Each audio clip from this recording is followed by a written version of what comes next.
Баршаларыңызға қайырлы күн достар. Өте дәмді, мамықтай жұп-жұмсақ болып шығатын кекстің рецептісімен бөлісетін боламын.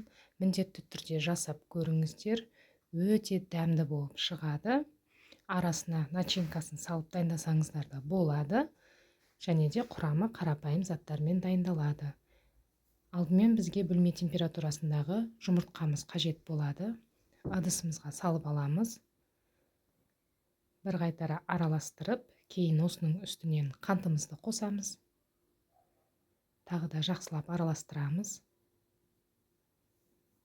Одан кейін қаймақ қосамыз 20%. 20-25% болады.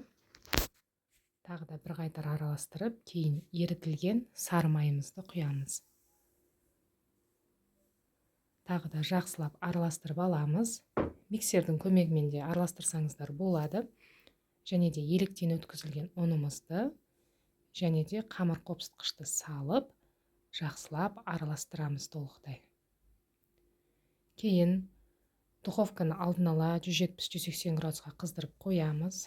Одан кейін арнайы кекске арналған формочкаларға тестамызды құйып шығамыз. Бізде тестамыз қою да емес, сұйық та емес, орташа көлемде болады.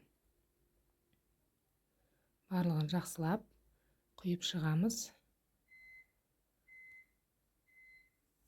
Енді осыны қызып тұрған 170-180 градуста 30 минут аралығында пісіп шығатын болады. Міндетті түрде жасап көріңіздер. Өте дәмді болады. Және де каналға тіркелуді ұмытпаңыздар.